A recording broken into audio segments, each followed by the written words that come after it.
So the last one, look, you can get creative and come up with new ways for you to approach Chi Sao, Luk Sao yourselves, but these are some of the frameworks I use for skill development.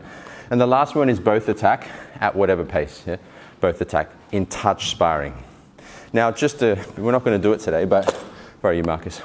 Touch sparring essentially is you don't actually hit, your hand will just land, yeah? You might make a noise like that, that's fine, but you're just touching. He's touching towards me, I'm touching him, includes trapping, latching, all the different, so it's just touch sparring. You get a lot more training by practicing in a touch sparring format than you do in a hard sparring format. Yeah, because imagine if every time we touch we were hitting with full power, of course that's going to lead to damage on the body and the brain, right? But you can do full contact sparring here with people that agree. We're not going to do it today, but in training in general. When you do full sparring, what I would suggest is that you just hit the center only. Just the center, because the sternum's quite strong, yeah? Just on the sternum here. Because then you both have, a small target you're aiming for, right? And a small target you're defending, right? So it trains you to be able to dominate and control the center, yeah?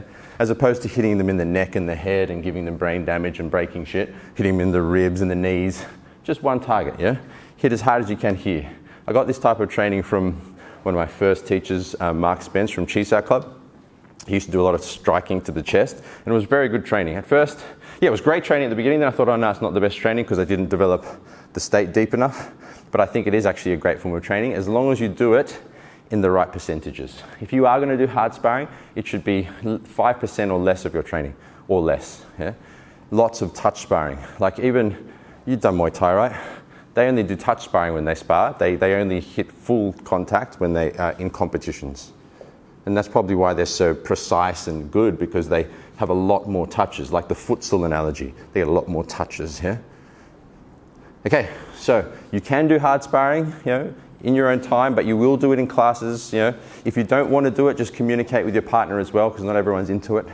But if you do it in this setting, I suggest you start off with the framework of just hitting the chest. Another level, if you do want to go into like competitions and MMA and all that, then we will have to gear you up and start full sparring to the head and that, but there's no need if you're just practicing it for realistic street self-defense. Yeah, because how realistic is putting on headgear, shin pads, and a body pad realistic, and a mouth guard for street self-defense? Yeah, tell your 5 mates to wait for a second. Yeah. All right, so now both people, once again, remaining in state as best as possible, but both are attacking. So Marcus is attacking me and I'm attacking towards him. So we're both putting it on, but we're trying to stay in state. That's the objective. We're not trying to wrestle each other. We're trying to stay in state and let it flow as best as possible. Okay, any questions? 1, 2, 3. Yeah.